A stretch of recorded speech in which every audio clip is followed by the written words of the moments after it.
Good afternoon and welcome to this, our first joint IFE BSI webinar of 2023, in which we will be exploring the role of Planning Gateway 1 and the lessons learned from the process so far.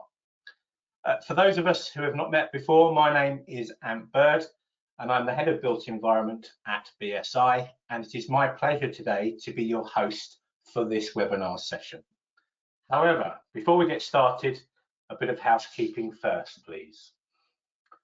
As you've probably already been told as attendees, this is a listen-only webinar, but it is being recorded. As per normal with any of our BSI IFE webinars, we really welcome your questions via the Q&A function. You simply click on the Q&A button in the side panel and post your question.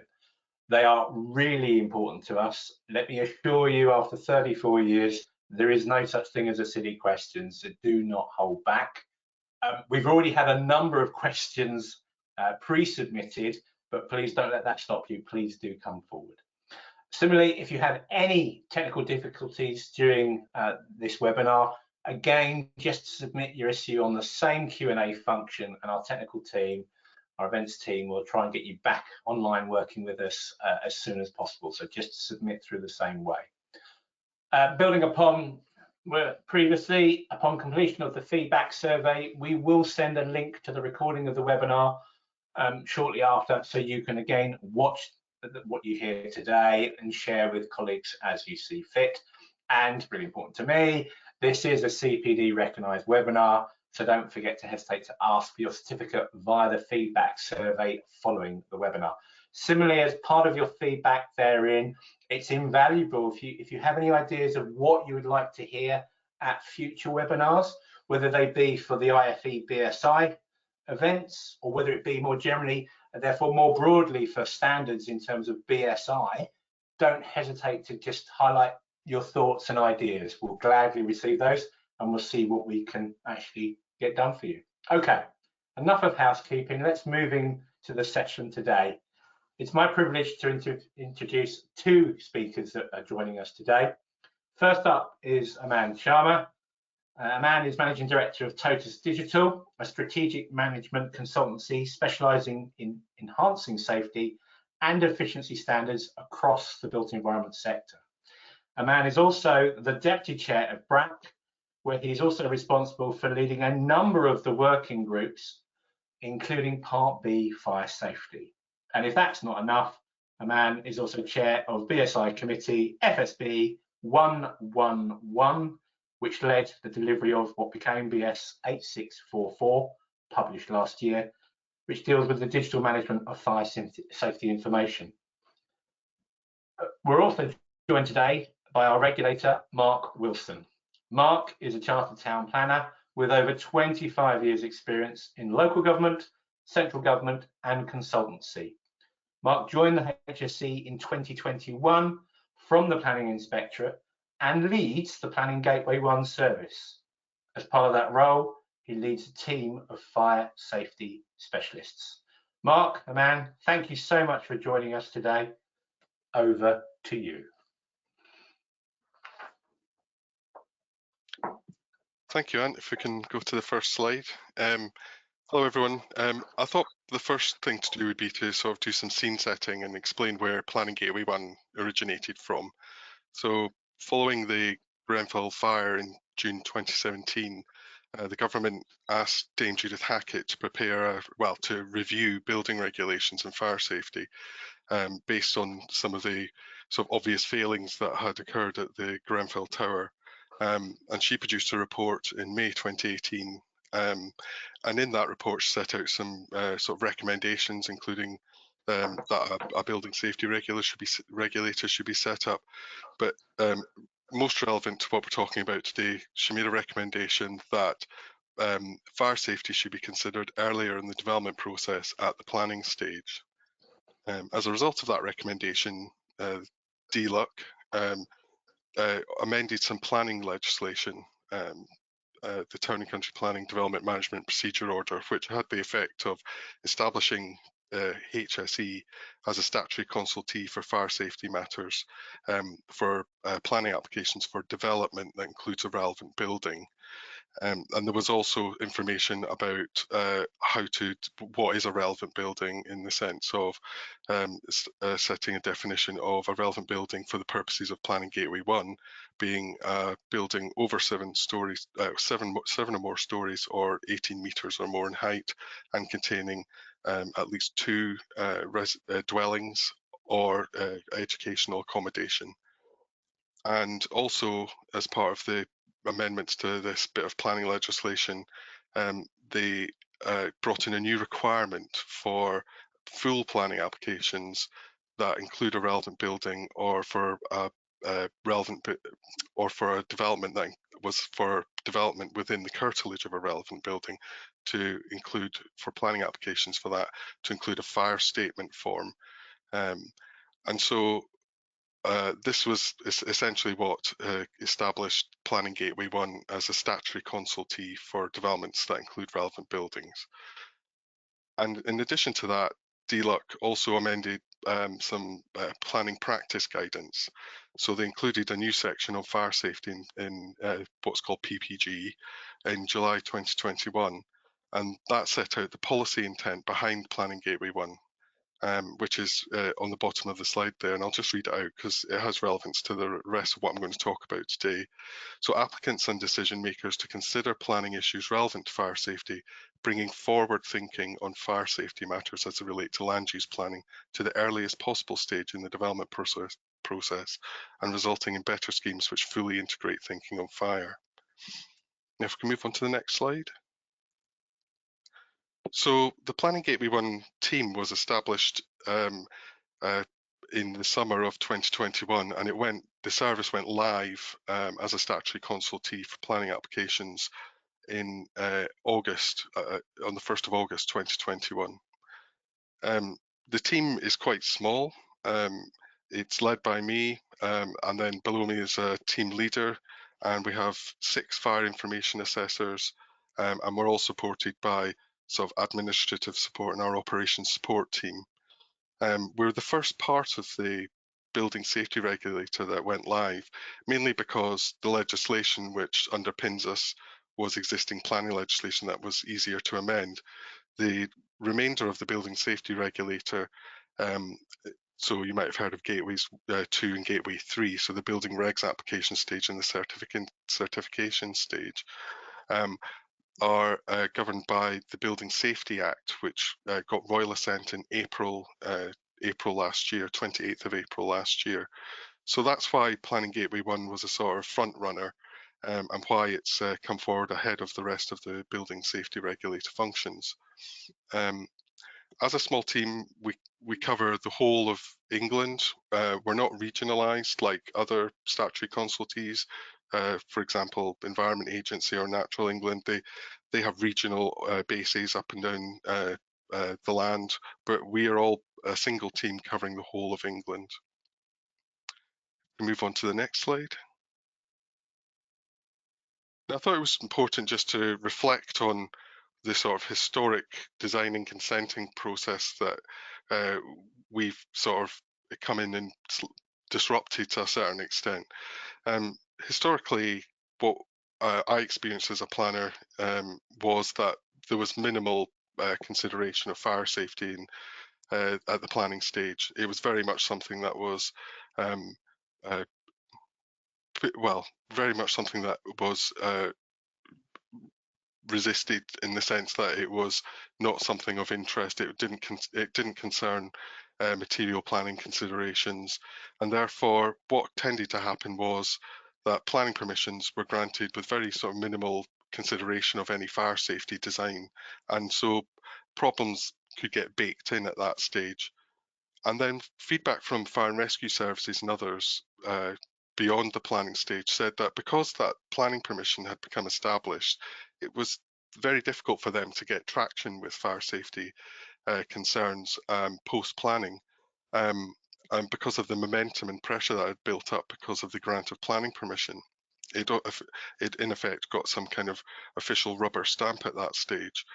And so that inevitably led on to a sort of over-reliance on very costly and complex fire engineered solutions to act as a kind of a sticking plaster on a design that where many of the risks could have been avoided had they been designed out in the first place, and a heavy reliance as well on management procedures of buildings.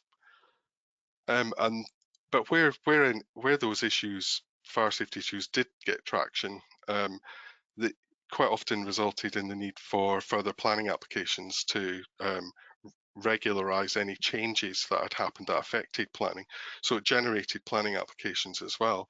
And we're certainly not saying in this new age with Planning Gateway 1 in the mix that the potential for planning applications to be generated as a result of of resistance at the building regulation stage is gone away completely. And these are complex buildings and developments that are being designed, and there's always potential for some. But I think the advent of Planning Gateway 1 reduces the risk of that scenario happening. It reduces the amount of planning applications that might come out. We've certainly at Planning Gateway 1 seen a number of cases that have come across our desk that have been generated as a result of issues that have arisen at the building regulation stage. So if we can move on to the next slide. So this is just to give you a flavour, a sort of snapshot of the casework that we were handling, the statistics around it in 2022. So as you can see there, the sort of hot ready colours are where we've raised concerns. So these are the sort of the totality of the substantive responses that we're issuing, providing advice to local planning authorities on a month-to-month basis.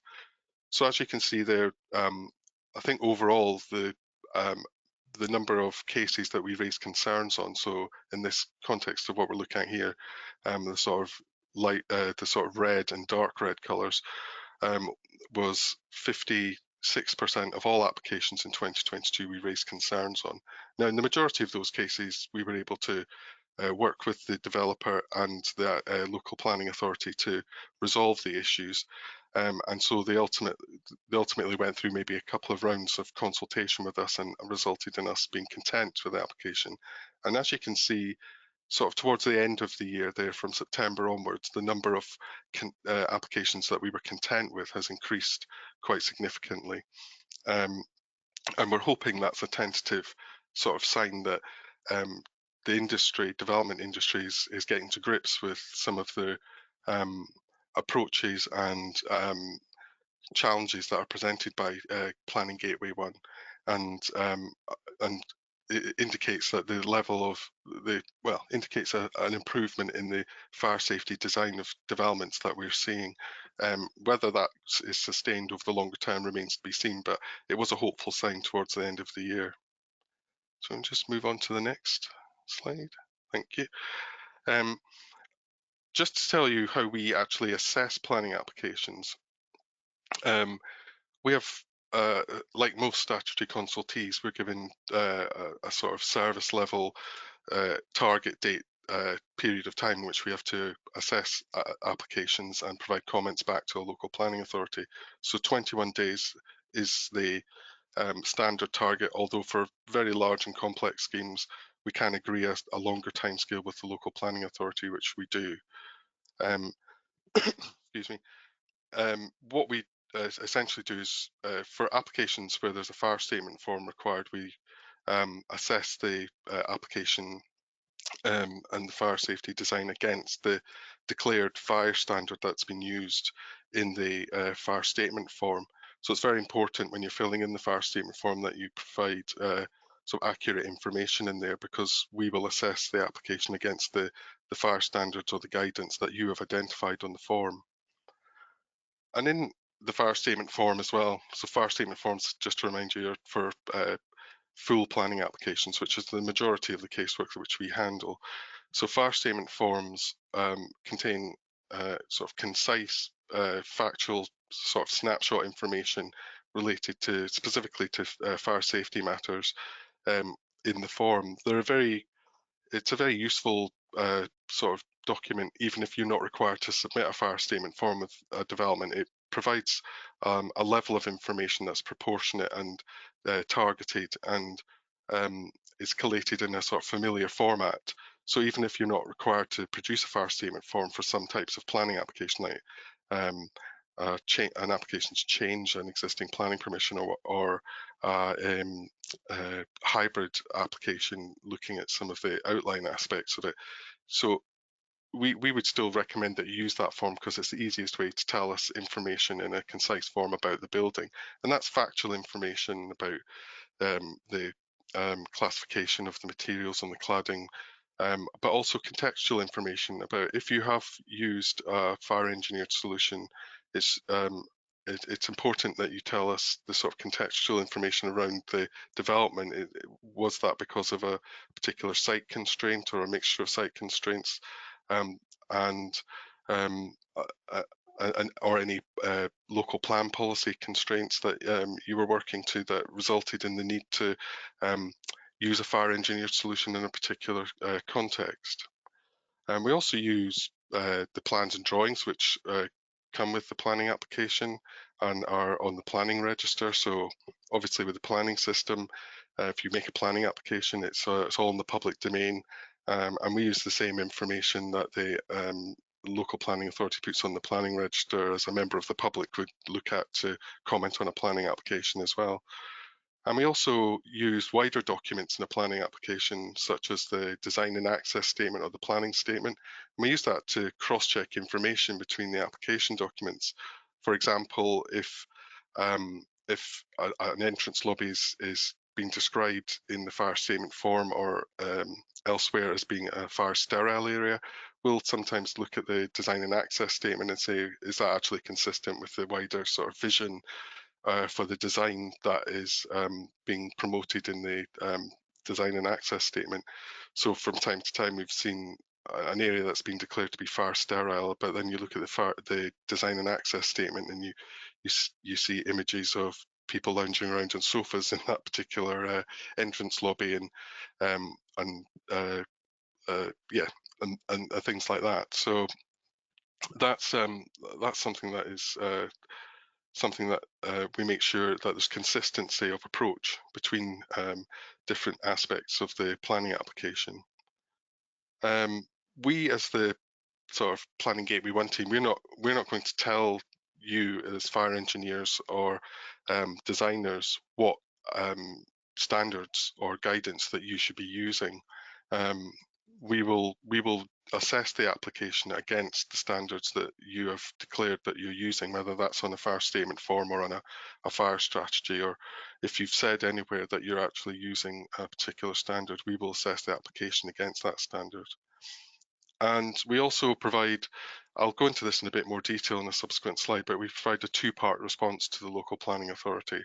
So the first part being the substantive response, so what if any concerns we've got, explanation around those concerns in part one, but also in part two we will set out any other things related to fire safety that aren't necessarily related to planning, but is supplementary information that can be used by the applicant or the local planning authority to inform them of things that they could be looking to sort of front load now rather than waiting for building regulations to pick them up, for example.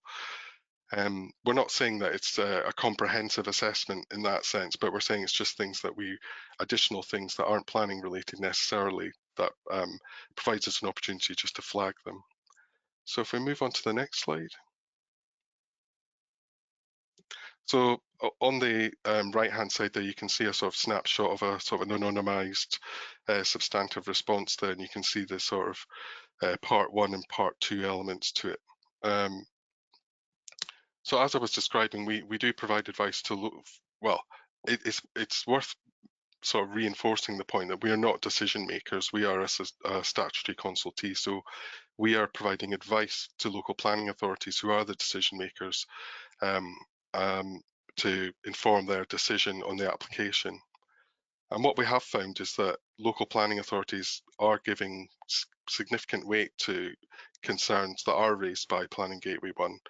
and they are reluctant in some cases to determine planning applications, so they won't even take them to a planning committee with outstanding HSE planning concerns on them, which is positive from our point of view because it makes us feel good we're being taken seriously as a new statutory consultee. I think this will help to sharpen senses in the wider development industry as well, and provides an opportunity for the development industry to respond proactively and in design terms to the concerns that we're raising. And it's also, I will talk about this later on, but the sort of two-part approach that we're taking in our substantive responses with the supplementary information as well is going to provide a strong basis for engagement with developers once the BSR becomes a building control body for higher risk buildings in October this year. The comments that we make in our substantive responses will be taken forward to the sort of Gateway 2 team, and we will be working with the Gateway 2 team to make sure that as a building safety regulator, we have a very sort of joined up approach, and that we share information between different development stages. And it's also worth pointing out here as well that because the planning system is very transparent, and certainly in comparison to the sort of traditional approach taken at building regs, all the comments that HSE makes are published alongside other statutory consultees and neighbour objections on the planning register of the local planning authority. So it's a matter of public record.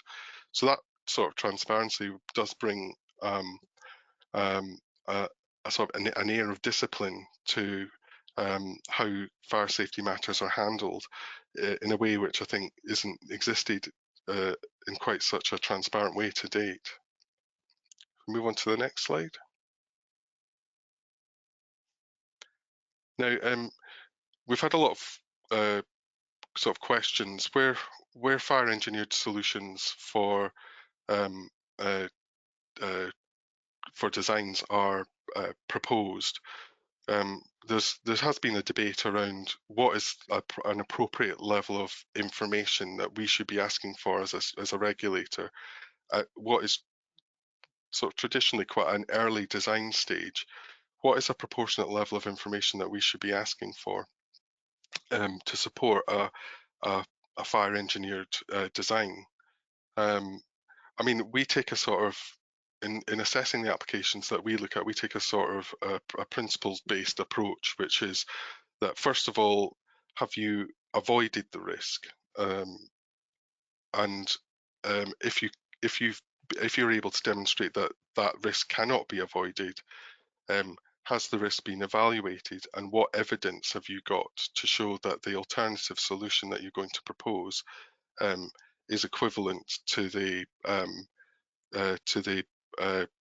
sort of a more code compliant design?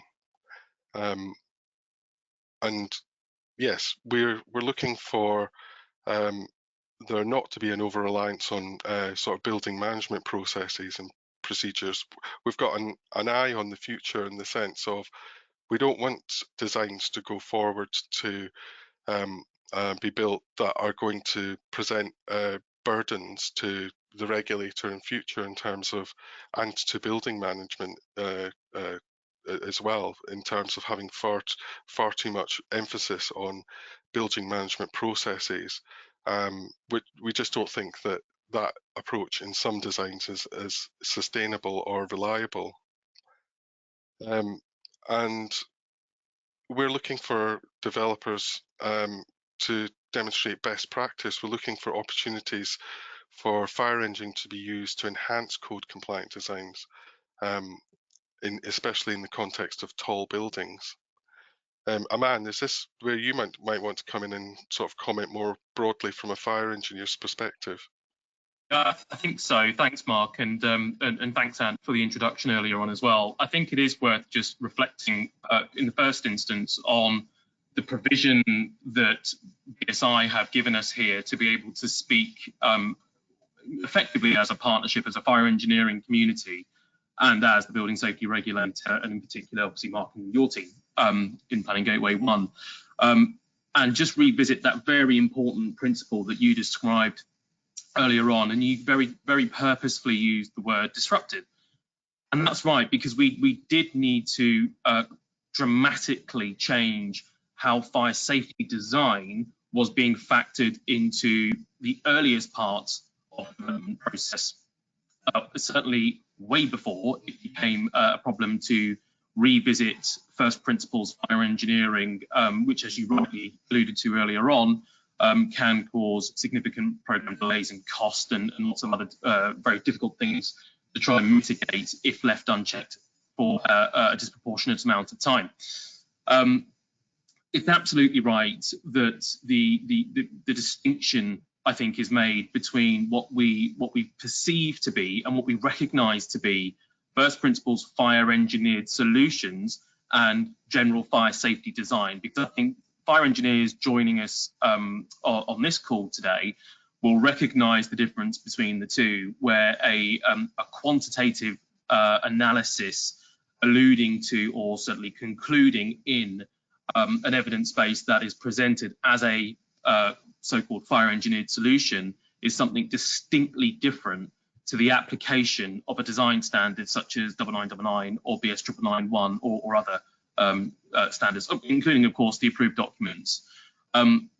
That's not to say, and Mark, I'm certainly not putting words in your mouth, but that's not to say that the two are mutually exclusive, of course, but that distinction to be made between the two. And I think what I'm hearing, and certainly from the Planning Gateway 1 trials, which our team here at Totus Digital obviously were very fortunate enough to contribute to, my personal capacity in working with the Greater London Authority and with the local authorities, local planning authorities that deliver against policy D12 and D5B5, which is slightly outside the scope of this conversation, will recognise the challenges that you rightly bring up there, Mark, on essentially kicking the can into building management processes, or what I might refer to as the Riba 7 solution. So if something's a bit difficult to deal with during the planning and design construction process, something that, as a former statutory consultee myself, of course, within the Fire and Rescue Service, it became far too common to see those solutions being proposed as a solution that would come about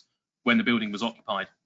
And I'm sorry to say that we're still seeing elements of that come forward, for example, with evacuation lift design, where a number of fire strategies will sort of put a one-liner disclaimer in the reports to say that the design and installation and management of an evacuation lift will be dealt with essentially when the building is occupied, notwithstanding the challenges around an appropriate level of guidance out there to be able to actually operationalise the effective use of evacuation lifts during the life cycle of an unmanaged residential building. And that's just one example where it's all the more important to have those very constructive, sometimes challenging, but nevertheless constructive conversations with the right people, with the regulator providing that oversight as the statutory consultee, facilitated through, in this case, through the local planning authority, to tease out some of those challenges and propose the solutions. And I think the final point that I would make on this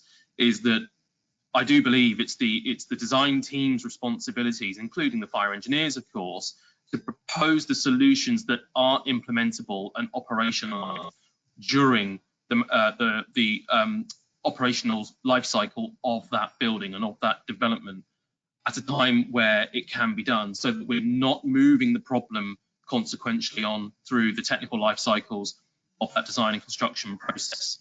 I suspect we'll come back to the nuances associated with co-compliance in Q&A, but wholeheartedly agree with those fundamental principles. Brilliant, thanks, Aman. We'll just move on to the next slide then. Yeah, there's been quite a lot of debate around what is a proportionate level of evidence at the planning stage to justify a fire engineered solution. I mean, it's just to reinforce that our advice to local planning authorities has to be based on evidence. We can't, as a regulator, be relying on promises of jam tomorrow or kicking can down the road, as Aman was just describing there. We need to be able to have a level of comfort from some level of evidence that provides reassurance to us as a regulator and to the local planning authority that the design is safe in fire safety terms. Now, there's been a lot of well, there's a bit of a myth flying around at the moment that we're demanding CFD analysis at the planning application stage, and we're certainly not saying that. Where we get presented with information saying that CFD analysis will demonstrate the design is safe, all we do is say in the supplementary information section in our substantive responses is that okay, but this there is a risk going forward that the CFD analysis won't support the design choice. So that's that just to sort of myth bust that particular idea that's floating around. I mean, really, what we're looking for is with any tall building, and especially if you're using fire engineered solutions, a QDR approach should be well, is advocated, and that's consistent with what's in BS 7974. The information in a QDR, and QDRs will vary in terms of their complexity and length depending on the case, but a QDR, even at the planning stage, will provide some level of information, and as it says there, it'll demonstrate a reflective and considered approach to us as a regulator and to the local planning authority as the decision maker. I mean, we, as I was saying before, only have 21 days in which to assess a planning application. And to be honest with you, we're quite often in the middle of those 21 days by the time we get to a case, such as the volume of casework we're dealing with. So there's usually not enough time to check a QDR in huge amounts of detail, because I know they can be quite weighty documents. But what we are asking for is use the fire statement form then to cross-refer to relevant bits in a QDR, direct us, signpost us to relevant information that can help create a sort of robust case for you. And another helpful approach is to append a benchmarking schedule to a fire statement form or as a standalone document provided as part of the planning application, which identifies the alternatives against the relevant standards and how that equivalence is being achieved. But yes, these are sort of suggested and recommended approaches to fire engineer design evidence as part of the planning application itself. Want to move on to the next slide? I'll just jump in there.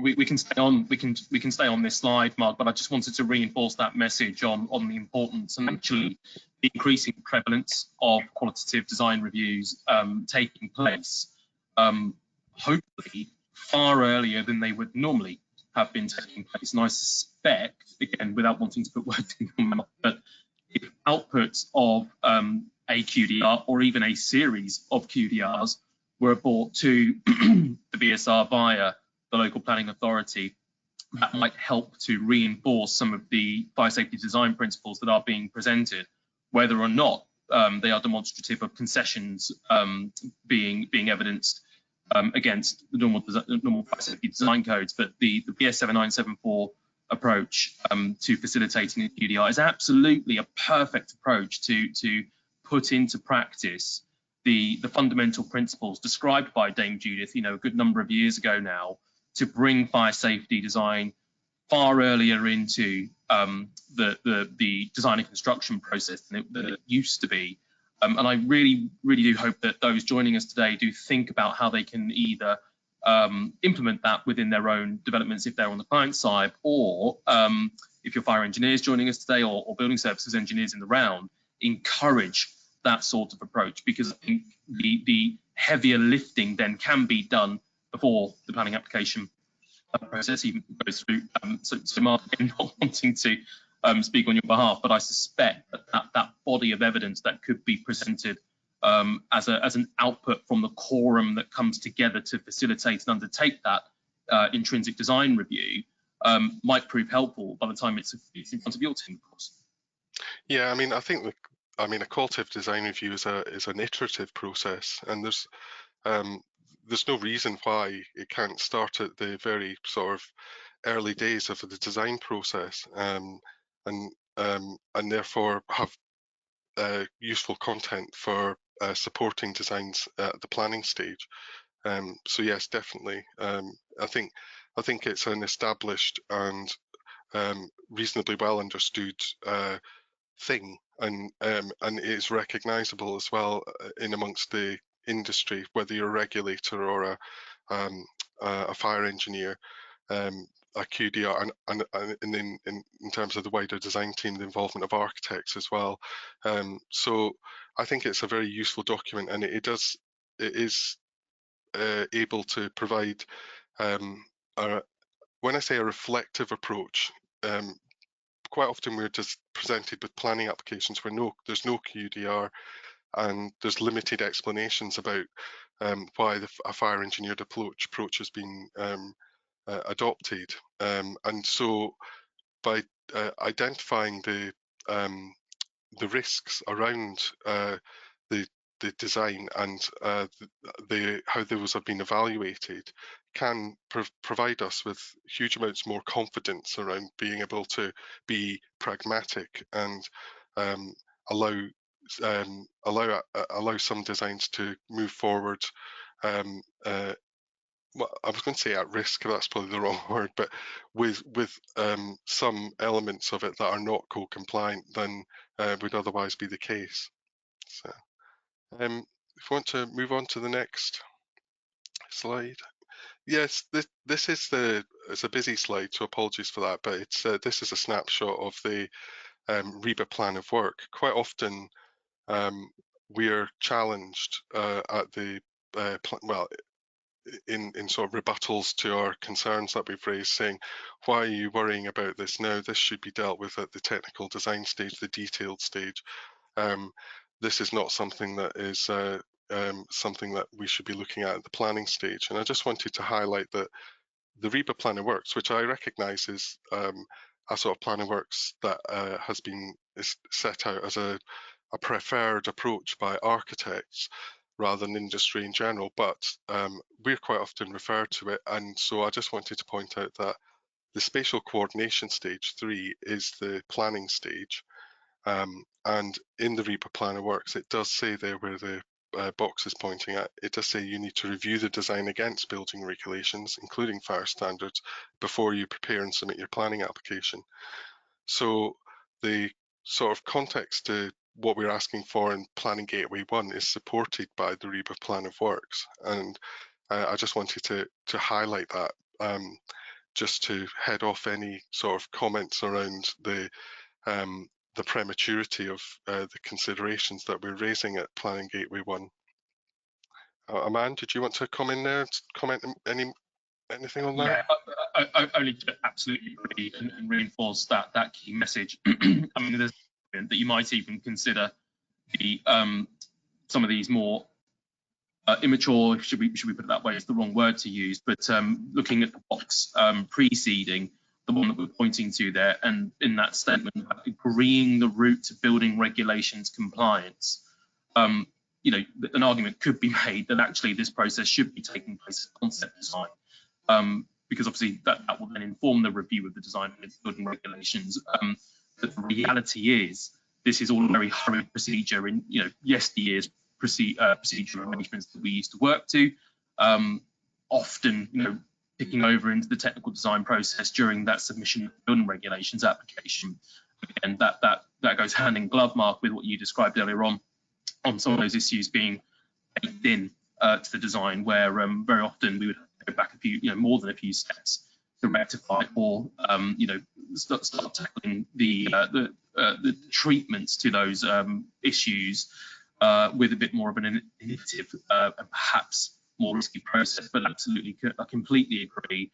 But I would also encourage people to apply the recommendations made within the plan of works, or whatever plan of works that they're operating in. Of course, some plan of works are available, but apply these principles against them to say, well, where do we want to have these critical conversations, and where will the regulator find favour with when we are having these conversations?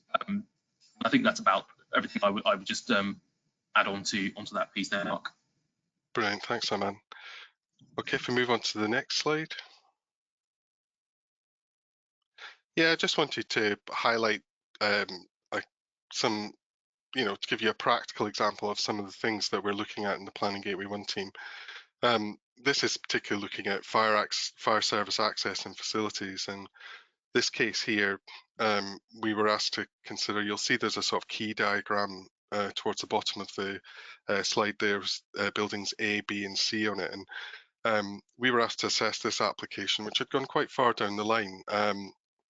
And we raised significant concerns about it, primarily for the reasons that they related to fire service access to building B. If you look at the sort of key there. Now, this was a collection of tall and very tall buildings, so it was a constrained site. It was on the Thames, and it was above a protected wharf.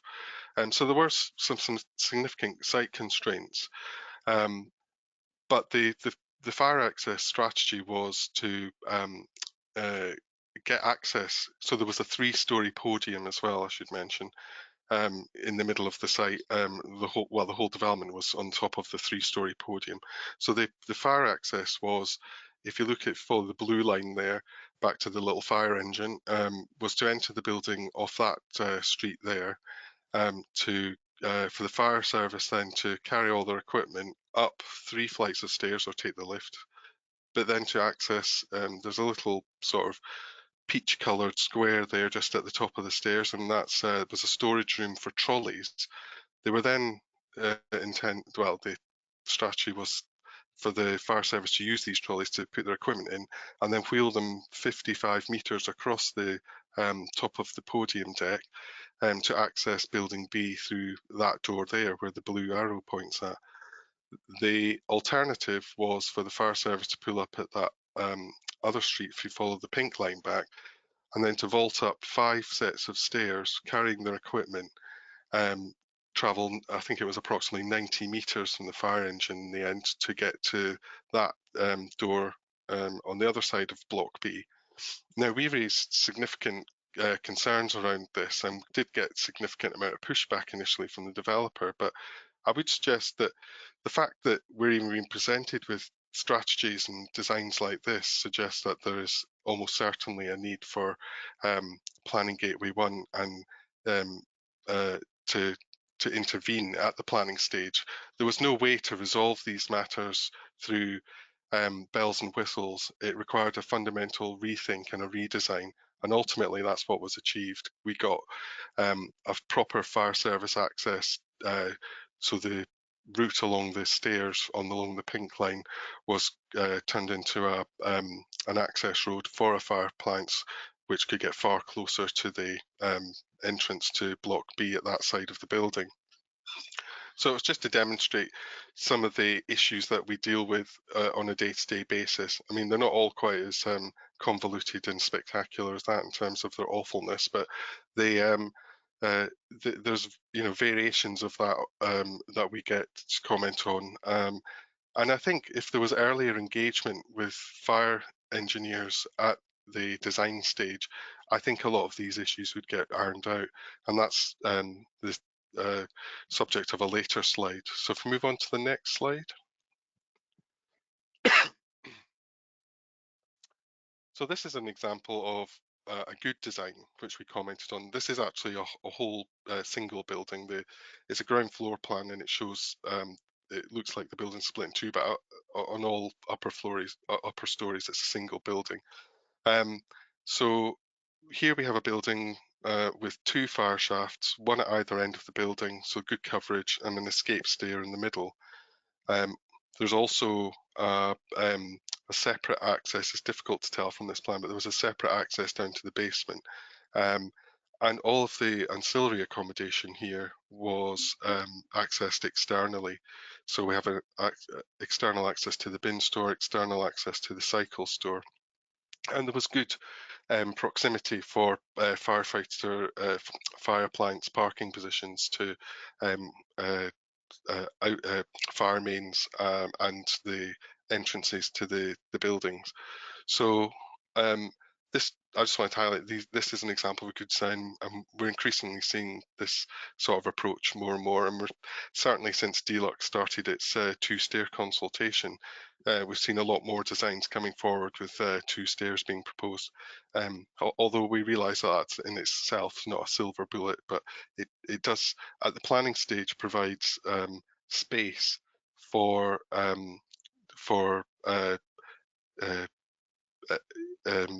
protected and escape routes that wouldn't therefore have to be created, even if you have to move that around to accommodate different demands.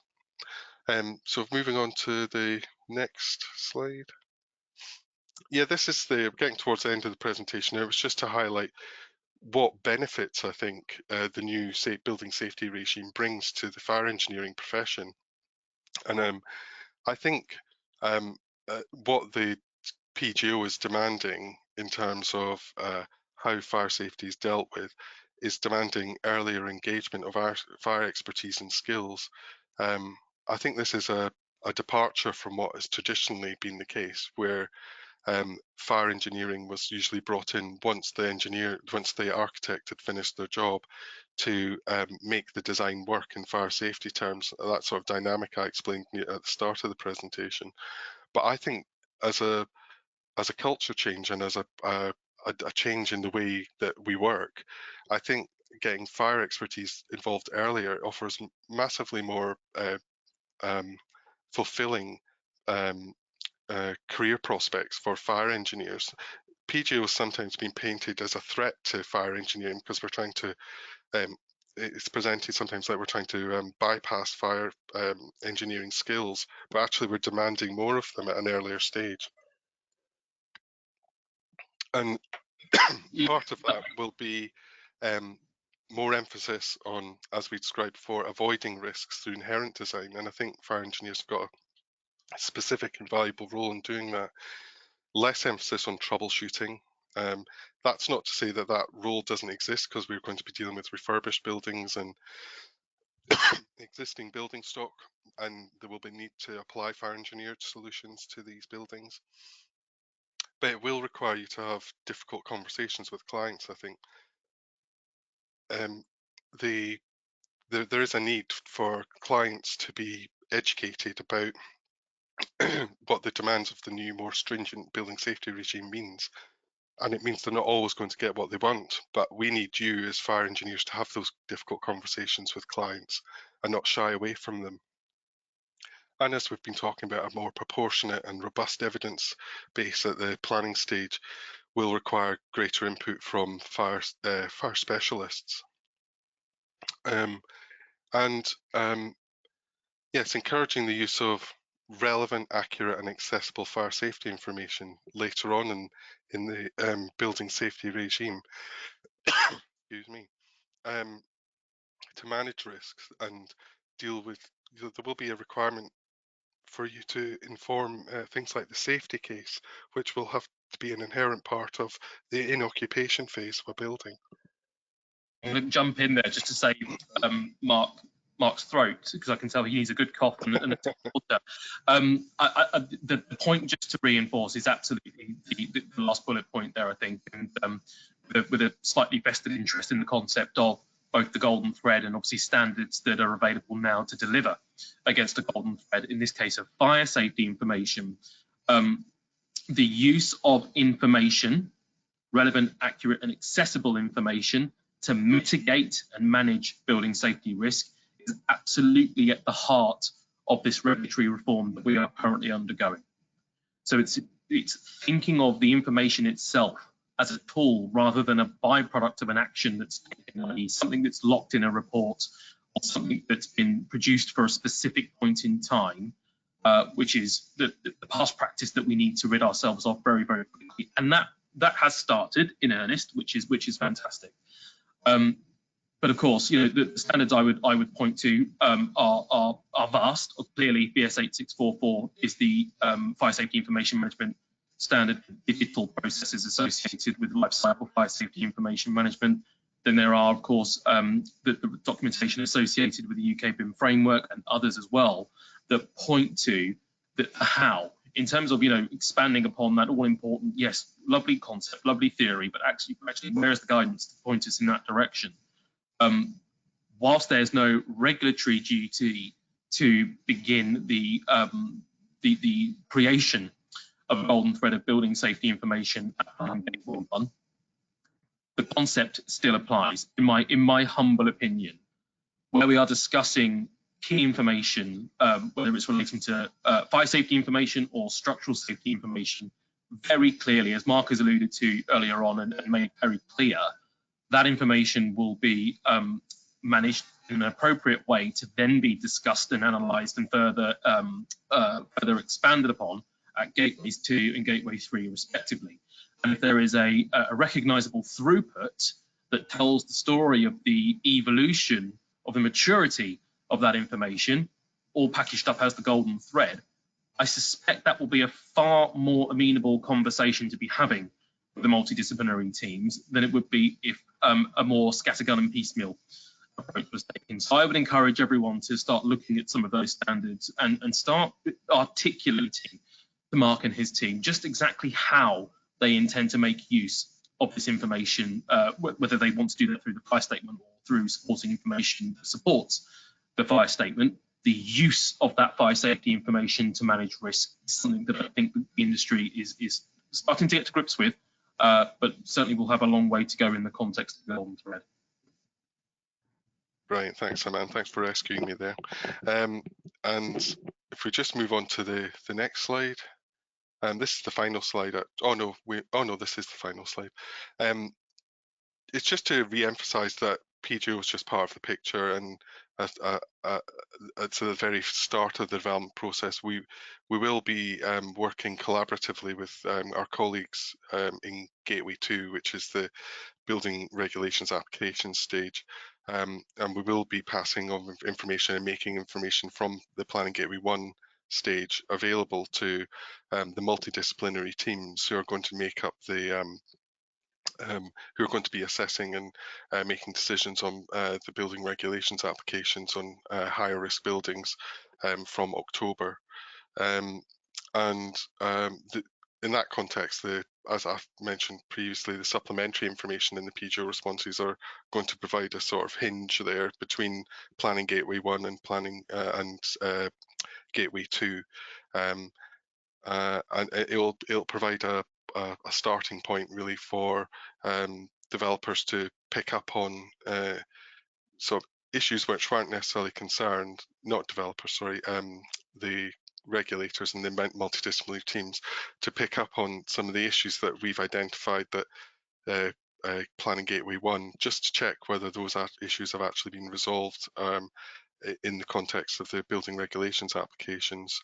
And in future, there will be opportunities as well for, where it's warranted, joint Planning Gateway 1 and Gateway 2 pre-application meetings, so that you can have a level of planning and building regulations advice at the same meeting.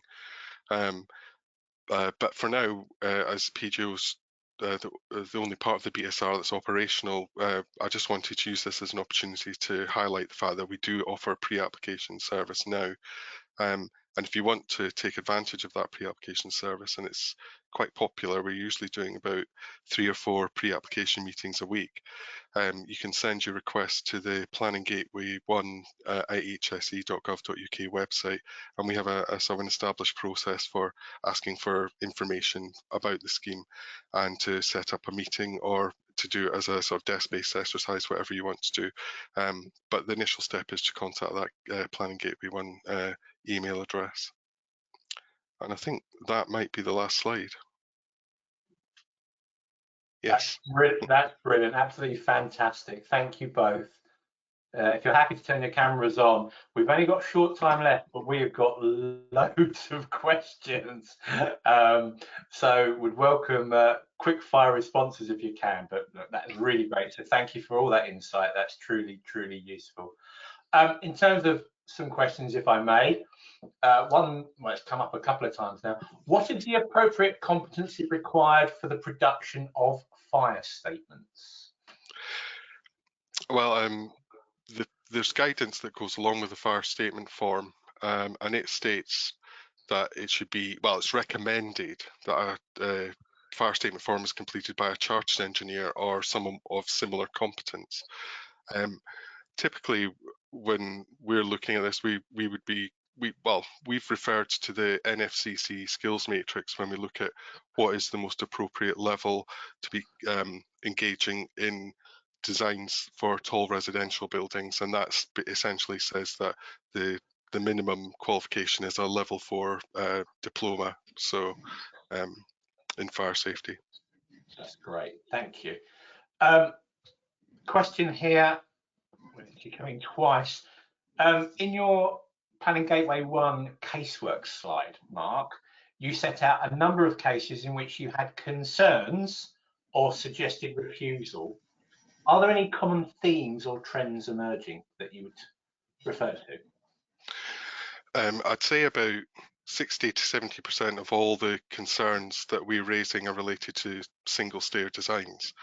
At the current time, obviously single stair designs are permitted in England for tall residential buildings, but we take a reasonably hard line about how those single stairs are, how they interact with the rest of the building.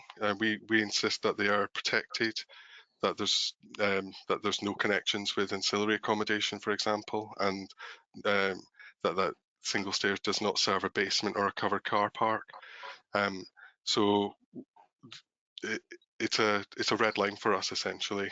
If you're going to use a single stair design, then that comes with compromises, and those compromises are related to convenience and connections, and developers are going to have to understand that they may not get the convenience that they want for their residents, the future residents, through a single stair design that they have traditionally got in the past, because we're stamping down on it, basically. Okay, thank you. Aman, anything from an IFE perspective that you wish to add? Not really. No, I think it's really worthwhile just listening to that feedback from Mark and considering what those red lines are. I would encourage those that are joining us today to go and revisit the letter that our committee drafted and published on behalf of the Secretary of State last year, I want to say, which is not finding the time period down enough, I know, but it was at one point. But it was reinforcing the message on the use of guidance, appropriate guidance for certain types of buildings, linking that to the provision of stairs or otherwise. And I think that's the only bit I would add. There are guidance documents out there that are appropriate for tall buildings. There are guidance documents out there that are appropriate for very tall buildings, and one should not be conflated with the other.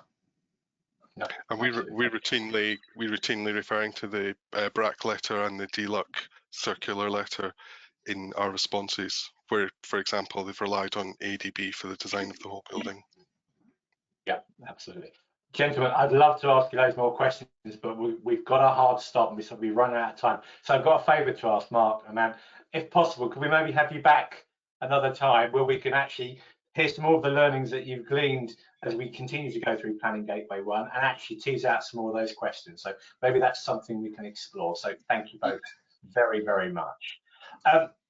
Just having to draw this to a close now, everybody. So look, first and foremost, thank you for attending. I know you're busy professionals, so it's great that you can take the time and join us. As a way of giving something back, we've had some discussions and we had some feedback that as part of running this series of events, we'll look to provide discounts on some of the content that BSI publishes in the terms of fire solution packs. This will be sent out as part of the sending you the video file from today, but there's a couple there relating to the 5839 series, fire alarm system series that might be of use to you, and offer up to 30% discount. Next slide, please, if I may. As I say, these are regular events. We do monthly BSI events and we do bi-monthly IFE events. What we've got coming up that I'll shout about now is for next month, we've got the introduction to the FM management standard, ISO 41001. So big read across there to actually the maintenance side and management of buildings. And then a really big hitter for us in early April, it's the launch of PAS 2080, a revision looking at carbon management in buildings and infrastructure. So please, if you're free, do come along. We'd love to see you there. The only thing left for me to do is to say thank you. Thank you for taking the time to join us today. A huge thank you to Mark and Aman as our speakers today, and a really big thank you from me to my events team for making this all happen. Have a good rest of the day and hope to see you all soon. Bye for now.